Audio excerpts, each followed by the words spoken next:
Good morning guys! Welcome back dito sa ating channel. So for today's video, tuturuan ko kayo kung paano maglaro nitong Power Friends. So ito po ay play to earn na tinatawag. So wala po kayo dito inilabas na pera.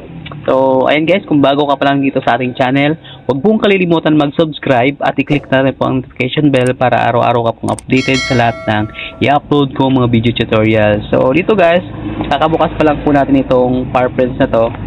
So ang gawin nyo po, kung nakita nyo po itong sa taas, meron po tayong 40 na coins. Ayan. So, bibili lamang po kayo ng land. Ito, i-upgrade nyo po yan. So, ito, makita nyo po yan. Pag in-upgrade nyo po ito, manadagdagan po yung friends po ninyo. So, ito, pag nagtanim po kayo, so, ina-upgrade din po ito. Sa oras po na i-upgrade po natin yan, so, dadami rin po yung harvest po natin. Makita po ninyo sa taas. Kanina po ay 50 po, 40 lamang po itong nasa taas. So, ngayon, 50 na po siya. So, ngayon, gawin natin guys ay mag-upgrade po tayo. So, let's go! Ayan. So, upgrade po natin. Tapos, maglagay tayo ng, ayan, so, mag-click po tayo dito. So, magano tayo guys, mag-claim tayo nang sa ganun ay makakuha tayo ng mga coins. So, ngayon, upgrade natin tong friends natin. So, makita nyo guys, dalawa na po yung friends natin. So, kanina isa lang yan siya. Ngayon, dalawa na sila. So, upgrade natin, parami natin yung friends para po mas maraming magtrabaho. O kaya, dagdagan natin yung land natin. So, dagdagan natin tong ano, i-upgrade natin to. So, pag na-upgrade yan guys, bawat pag-upgrade yan, so, kapares po nito, pag nag-upgrade po kayo nito, mag-level up po yan, tapos magdadagdag po yung friends po ninyo. So, kumbaga yung farmer po yung friends. And itong crop naman po, magtatanim po kayo. So, ang gawin po ninyo, yung land, magdamihan nyo po yung land para po, nang sa ganon ay marami pong mataniman. And then, marami din pong ma-harvest. Pag marami po kayo na-harvest, ibig sabihin po niyan, maraming coins po na ano po sa inyo dito, pang-upgrade nyo po. And then, dito naman po sa may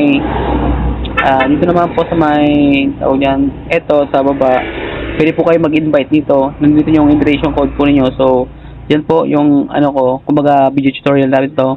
So, pag nag-upgrade po kayo, sa bawat upgrade po ninyo dito, so magle-level up po yung ito, nasa star po yan.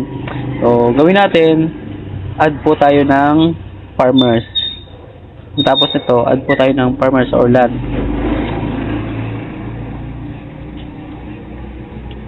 So, ito lang natin guys.